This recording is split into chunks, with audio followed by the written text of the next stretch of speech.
Hello, this is MuseBaby, and today we have Jared Murphy with us.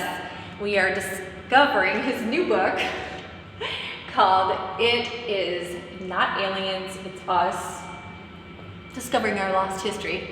And we are going to be diving in this today and asking him some questions. Also, I would like to say a big thank you to our hosting space people that gave us this lovely place to talk about this book in, and it's Golden Flow, and I'll leave links on the bottom so you can go check them out. And also, our art behind us is done by Neil Peterson. He does a fabulous job. He does rugs and notebooks and fun stuff like that. So without further ado, let's get started. All right. So I would like to play a game. And I'd like to just kind of flip open to where we land in different, because this book is so thick. There are so many questions I could ask. So I'm going to just pick a spot, and then we could, when we have another question, we'll pick a spot. Sounds good. Okay. What am I looking at? He has a lot of pictures going on this. What are we looking at? You picked an interesting page because this is LiDAR scans, which are lasers that are looking, and sonic radar where they basically take a tamper over the ground and they're creating signals to create images of items that are under sand or dirt or soil.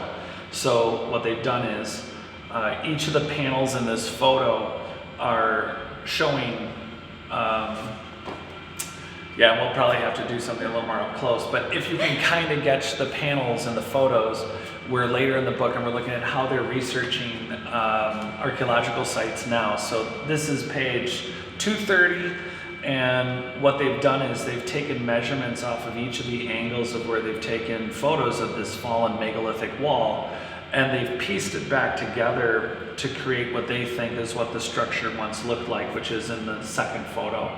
And so really what this is an example of is how is the classic form of archaeology, which is just stick a spade and shovel in the ground, changed to, they won't let us dig.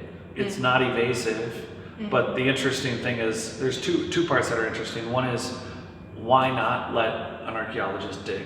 Because it's never been exposed, this particular, these pieces. Because earlier archaeologists were interested in pieces that could be brought to a museum. You can't bring 60, 80, 100 ton megalithic blocks frequently to museums, although the British did. This is like a lost city. Yeah, so this is a very famous site, Ancient Aliens, a number of alternative researchers, Brian Forrester, lots of people, Christopher Dunn, high technology. There's a lot of ancient high technology, and they cite this site at Tiwanaku frequently because the razor sharp edges of either what's called the H blocks, which are Eric von Daniken, a number of people talk about the H blocks. There's only 6, but they're very sharp edged. And they're very precise in construction, and they're so precise that we don't have tools that seem like they could easily recreate these individual pieces. So all around the site, it's buried, and this is a picture of the 1800s when they found it. What's interesting about this site is that you have, again, an archaeological site with years of people occupying it. Sadly, years of locals coming and going, well, I need a block for my wall, and literally them breaking off sections of the city and just taking it. And they've been doing it for hundreds of years, at least the last couple generations. And so there wasn't as much interest in, like in Egypt or Greece or Rome, where you have something that was clearly a Colosseum, and there's a real emphasis on rebuilding it, where even in Mexico there are pyramid sites where people want to go in and see it, so they've done a pretty good job of clearing it, and there are different pyramid complexes that people like to visit. They're like, oh, this is great, it's a good photo thing, lots of tourists can come. There wasn't a lot of value in reconstructing ancient sites because, well, there's only so many tourists that can make it to a place like Tiwanaku or Lake Titicaca, which is where this is near. And the issue is, what's the point of rebuilding it? Well, there's a huge point, and which is part of the book, which is part of the whole point of the book. Well, what are we doing with highly advanced ancient structures that we're finding all over the earth? If we don't reverse engineer them, it's like, why do we keep finding stones or materials that are too advanced for what was said to be the culture of the area? So the culture in this area was said to just have copper tools. And they would be very, no matter, even if you use like an abrasive paper, if you try to make a sandpaper, like, oh, there was ways they could ramp up their technology. Or they found a rock of equal hardness and they kind of chipped at it. Well, that doesn't explain razor sharp edges, fine needle, perfectly machined apart holes, and all of it in stone harder than anything that they could have worked with in the alleged era of construction.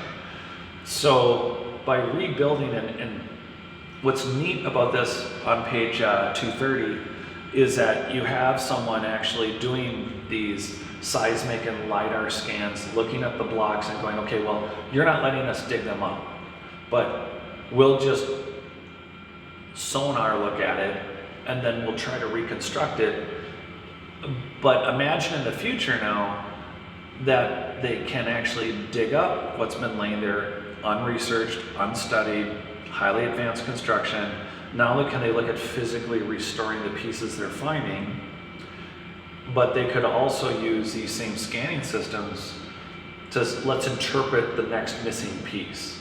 It seems like that would be the logical thing, but the problem is there have been these sites that, like on the second page here on 229, where people have over 100 something years of archaeology. They show up and they go, well, we think this piece goes over there. Well, it maybe the very last culture had it like that, or maybe the very last few, maybe the last couple cultures put 3 things in a row that, or they mimicked one of the stones and they rebuilt it. Stonehenge is a great example of that. It's, you know, you saw this ancient, highly advanced megalithic structure, and then it got mimicked by later cultures. So here's a case of, we need to actually dig the large pieces back up. We need to actually, before they can be lifted, photographed, and maybe we can build it back into it virtually, but then we also need to consider that there are homes all like 20, 30, 50 miles away where they've come along and Farmer Joe took like 2 tons of stone because he wanted a wall. So there's a very frustrating point for archaeologists that they need to be paid, and I bring this up a lot. Archaeologists need to be paid to not find stuff. They need to go to a site and be funded to do some Sherlock Holmes work, and not just at the in situ site, but they need to be able to go maybe 100 miles away, which seems improbable, to go find that someone's taken one of these stones in its entirety and repurposed it to a holy or a special place, or it just got stuck in Farmer Joe's wall. So what got you to the point of thinking that we were the aliens? I think that, so for years there's been programs where it's like, oh, this is really funny, the Great Pyramid. It's 1/60th of a degree off of center, of north by north by south by south. It's perfectly level, and some measurements say that the Great Pyramid's a half inch off. But the irony is, within the last decade and a half, we tried, planetarily, in Europe, we tried building an astronomical center that would be perfect, and I think it's about 3 minutes off of north by south. The Great Pyramid structure, if it's only 5,000 years old-ish, as stated by standard academia, you're talking about a structure that may not be unlevel. after 5,000 years that is a half a minute off of perfect north by north. And this is just one example. There's so many things made out of so many materials that are so beyond our current capability. And at first you call it an out of place, out of time artifact. It goes on a show called In Search Of, that's, that I grew up with. Then it's Ancient Aliens, and you have a lot of alternative researchers looking at these things, and everyone's staring at the rocket ship, the spaceship, going, this looks like a spaceship, but they didn't have spaceships. So we'll call it anything but, as an example, that we're not looking at highly advanced technology. Well, they did it in loincloths.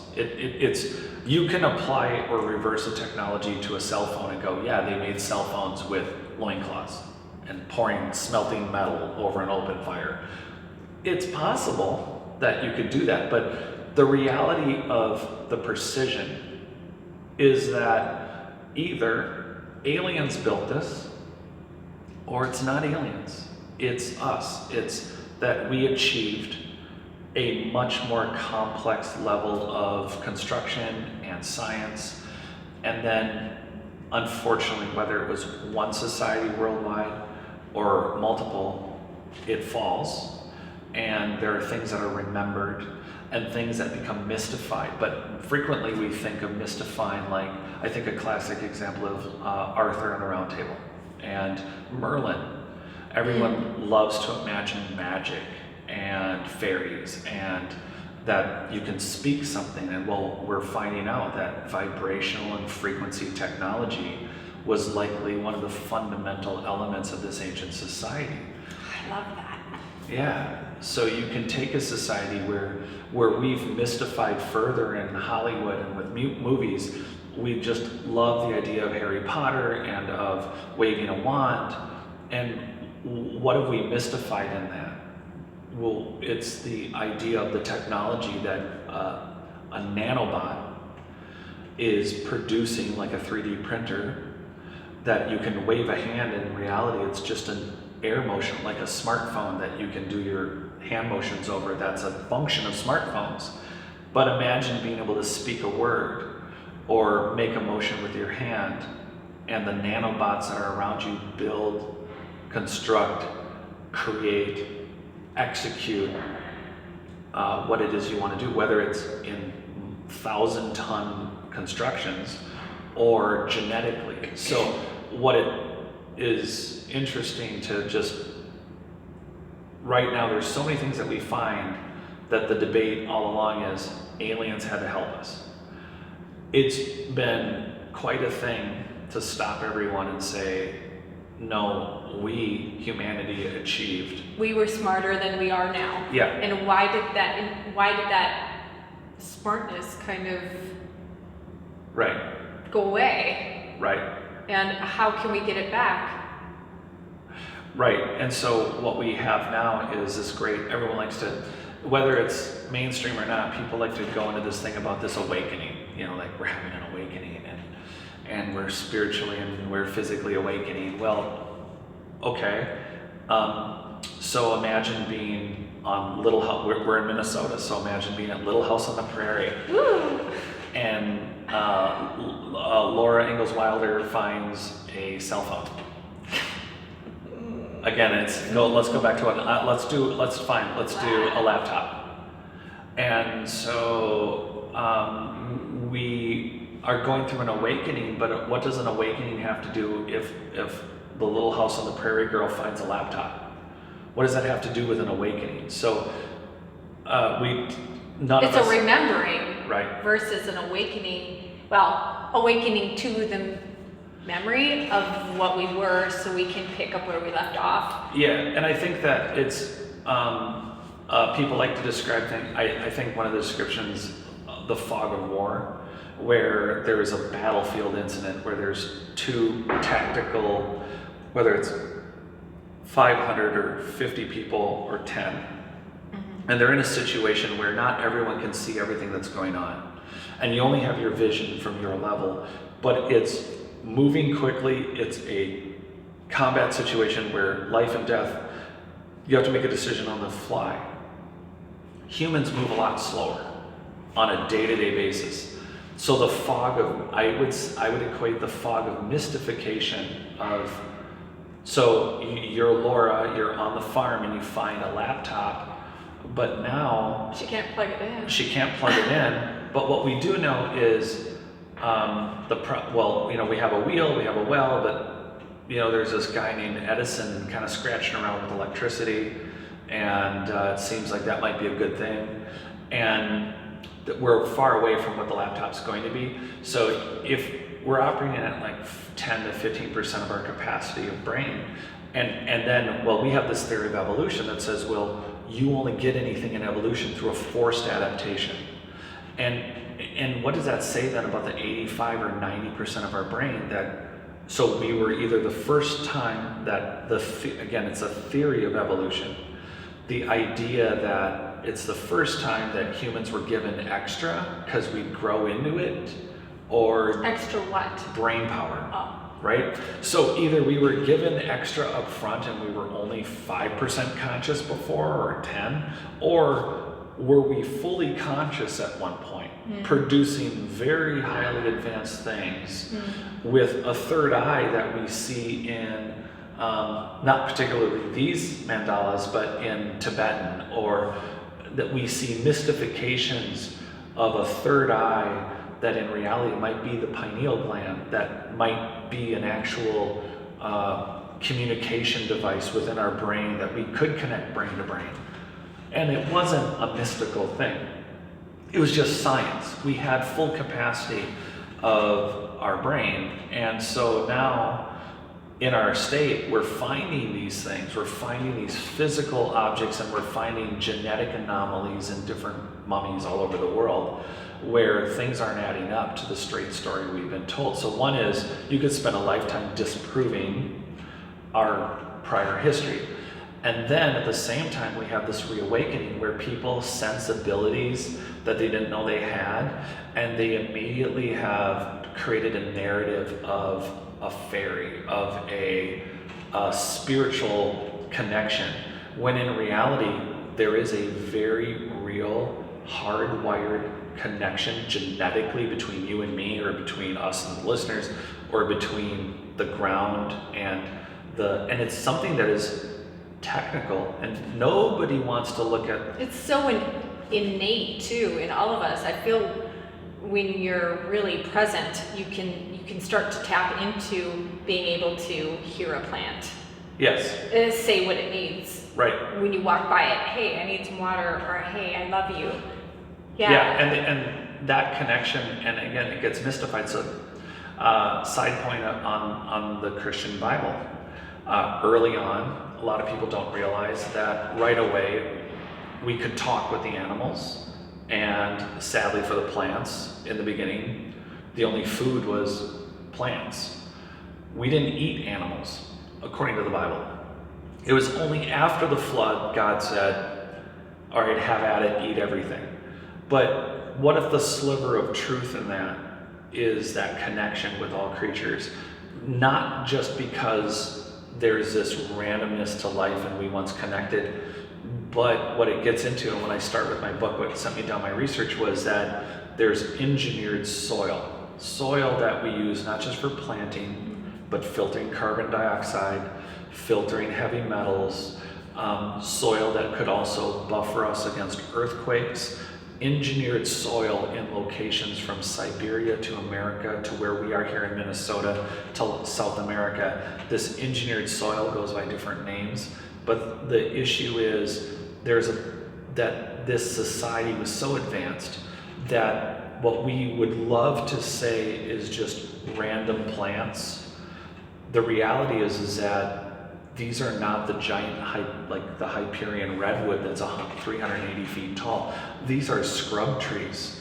We aren't living amongst what could have been a very well planned soil plan, plant plan, tree plan, that the animals themselves, that there is no random playbook to this planet. That the reality is we're living in a computer that's in safe mode. Whoa. So the idea would be is that if we keep Did we put ourselves in safe mode?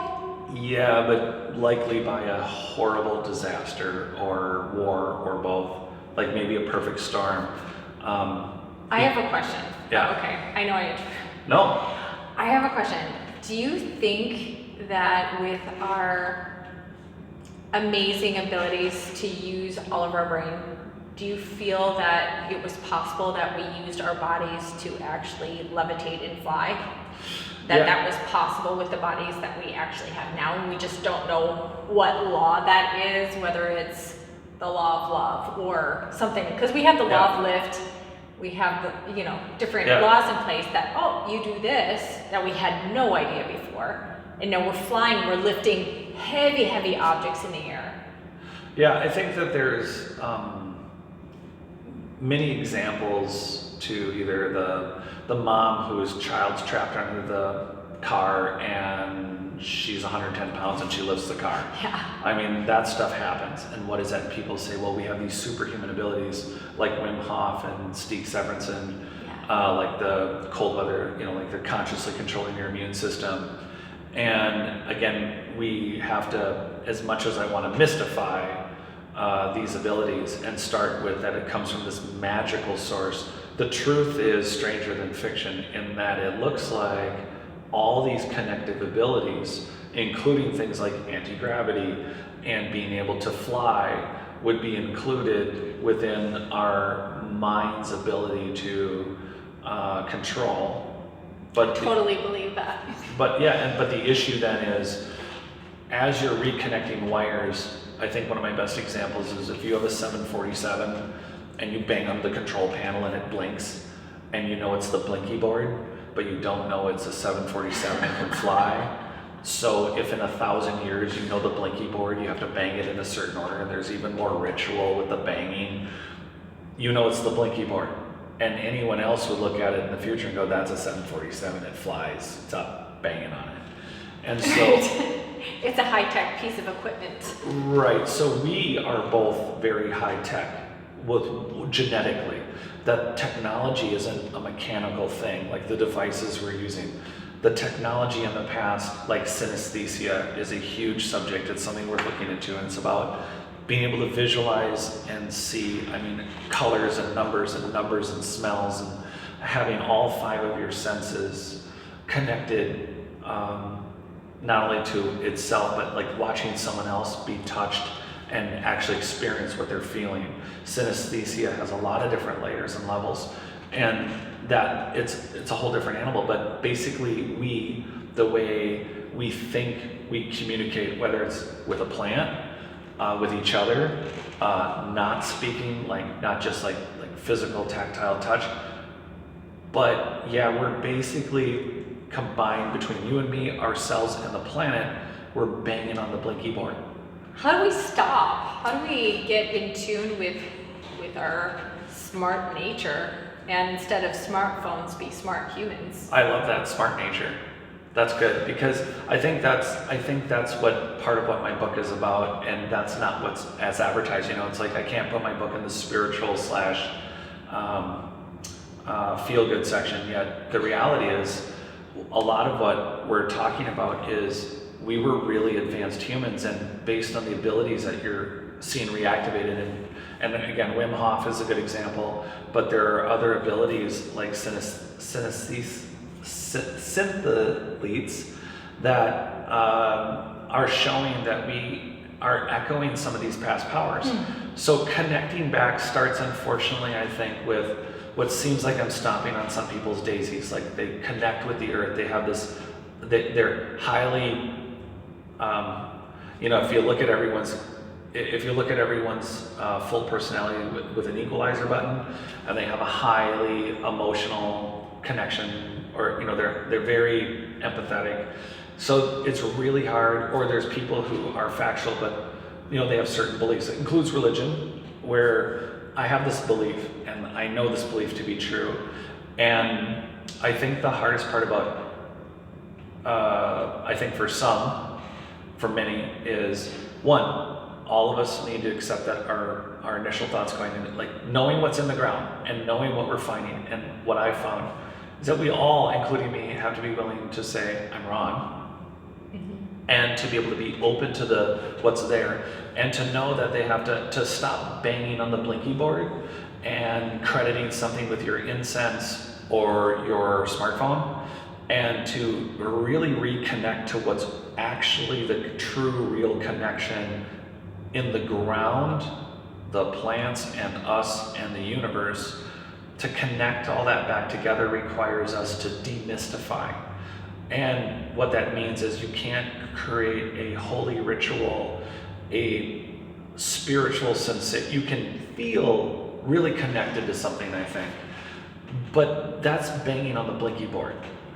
And it doesn't mean it has to be analyzed. So there's the fine line. It's not that it has to be analyzed or it has to be a logical, numerical conclusion, but we have to recognize that this world is so interconnected, so deeply a part of us, and that we're actually so ridiculously connected that, whoa, this is way deeper than us on the blinky board because we have a passing fancy about one animal or one plant or we saw this one person have this one sensation. Ritualizing or mystifying, like where did that get the Tibetans in reference to conscious control of their immune system when Wim Hof shares it with the world. I love Wim Hof and his method, and you actually were with him on an excursion. First time he was in America. Wow, what was that like? It was amazing. It was over 100 people, and we got to meet him and learn how to do it in person. It was pretty amazing. And now he's way more well known. Yeah, he is. And I love his breathing techniques. He's really awesome. I'll put a link for that below too. So let's bring it down to earth even more.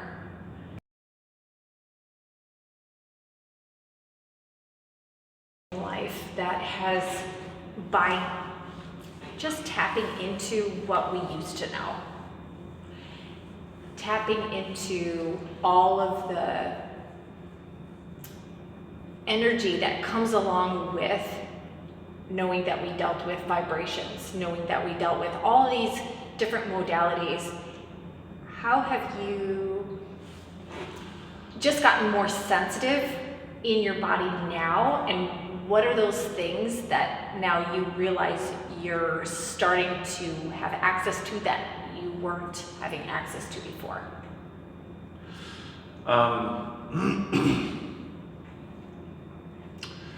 It's a good question. I think practicing Wim Hof, practicing not just the breathing technique and the cold therapy, but together has unlocked a complete sensation of being somewhere. And it is a physical grounding of an absolutely existential experience. It's a terrible thing to say, anyone who's done Wim Hof.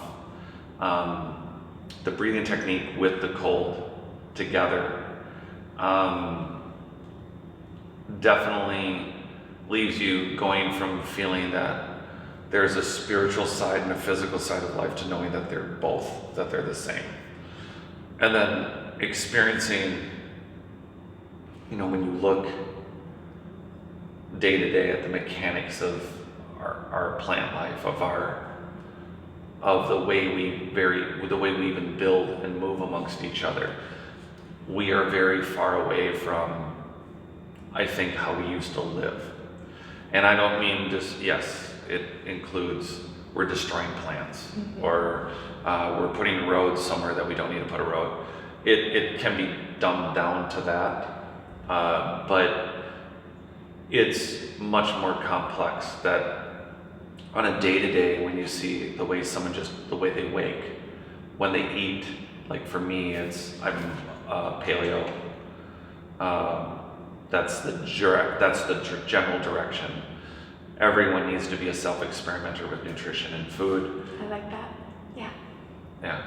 So with you being able to now do this cold therapy with the breathing technique of Wim Hof, and to pay attention to your food, what things have you noticed in your body, or is it like, what is different than before? Well, I mean, the basic one is I'm generally not tired anymore.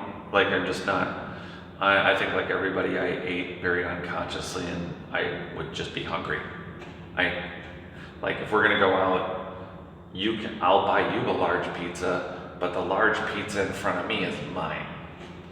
And I would be so hangry and so unawake about my consumption that now I wake up every day, it takes a few minutes before I have complete energy levels. Like within minutes, I'm fully energized. I have the same energy level all day. It's not till the very end of the day, within a few minutes, where it's like, okay, it's time to go to bed. So it's not about just being awake. I think the best way to describe it is a lot of people I meet, they usually have a window in the afternoon where they're super clear-headed, they're super clarified, they feel like they can accomplish anything. Like there's a window in the day where they have enough momentum with everything else that they like that wow, I can really accomplish something. I now feel like that all day. Wow. So wow. That's one big one, I think. And with that extra energy, because that's what I hear you saying, you just have more energy, you feel clarity. more awake and clarity. With that clarity, how have you been able to live your life differently? It's so hard because there was a reason it's hard. In order to learn, you have to spend time doing something generally unnatural to us, which is sitting. So on one hand, there's the balance of playing, being connected to the ground, literally, and it's so balancing that spiritual world, getting your shoes off and getting your feet on the ground. It literally needs to happen. And this is even mainstream science, the exchange of electrons through the feet to the earth. Yeah. This is a real thing. Grounding down. Yeah, and there's so many things that the mechanics of what happens on your cellular level. I mean, we can go into the science of it, but we can also just say it feels good. But getting out, getting literally on the ground, cold or hot, whether it's 20 below zero or whether it's beautiful sunny afternoon, getting connected with the earth, being present to whether we're in safe mode or not, being present to the animal life and the waters and the way things are moving and ebbing and flowing physically around you while you are in that environment, whether you're meditating or whether I'm exercising, trying to be doing both simultaneously and not just say, well, here's my hour of meditation, here's my hour of exercise. How do I live and move? Always in those ways. Ooh, I love it. A constant meditation, no matter what you're doing, and a constant staying in present moment. Yeah. So it's not a place you go to, it's always where you are.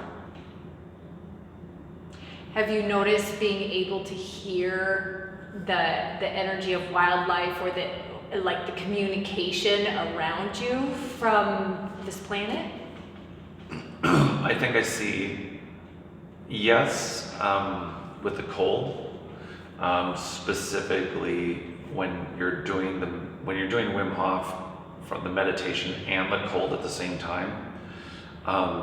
In the water, I've seen, I've seen very bright, very accurate geometric shapes. Wow. Like very accurate, and they're not something I'm generating, it's something I'm experiencing, and I don't know what it all means. Do you close your eyes for this? Yeah, so for me it's a certain music, for a certain brain entrainment.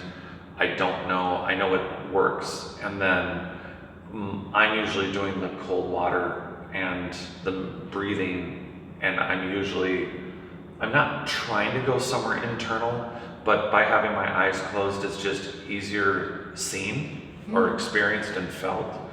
So as far as the animals and plants, I think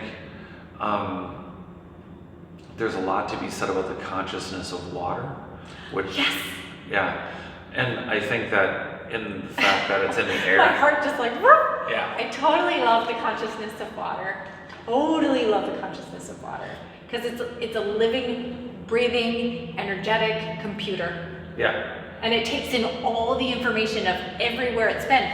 And the only way to actually get that computer cleared is to freeze it or to boil it.